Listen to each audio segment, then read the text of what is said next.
Welcome to the Grammar Learning Sessions of Daily Dose of Aramaic. I'm Scott Callahan, and I've written a textbook, Biblical Aramaic for Biblical Interpreters, that I have specifically designed to meet the learning needs of students. I recommend using this textbook to follow along with our Aramaic grammar lessons. Biblical Aramaic for Biblical Interpreters maximizes the learning value of the Hebrew you already know.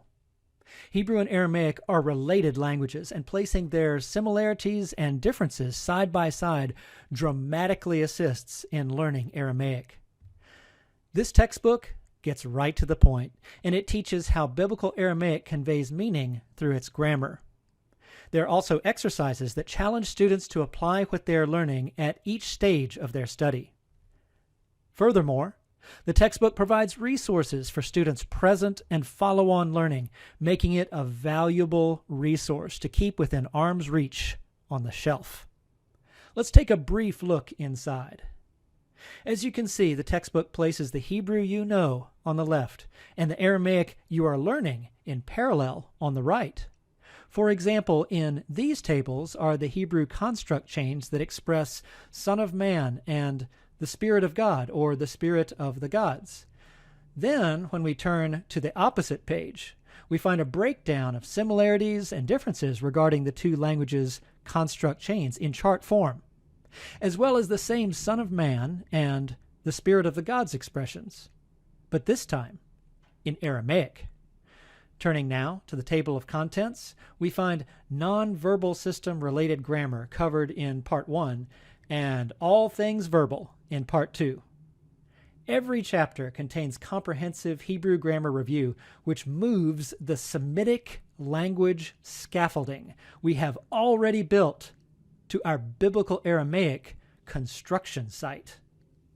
To help with this Biblical Aramaic building project, the textbook makes maximum use of graphical display of information, such as this chart of Aramaic prepositions having to do with time.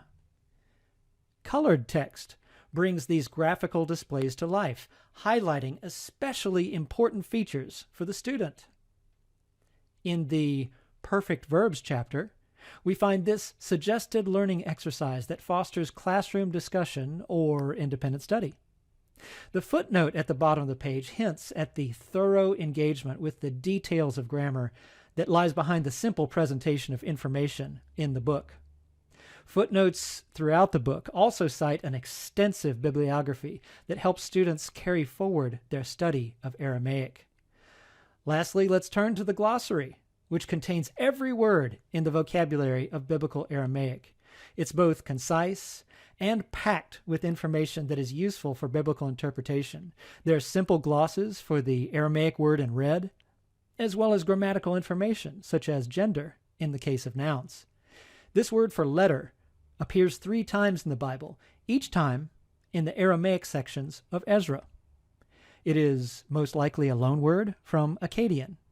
There is a Hebrew cognate word, and the Hebrew word sefer carries a very similar meaning. Once again, I invite you to use Biblical Aramaic for Biblical Interpreters right from the outset of your learning adventure with Daily Dose of Aramaic. So again, welcome to Aramaic study. I can't wait to get started.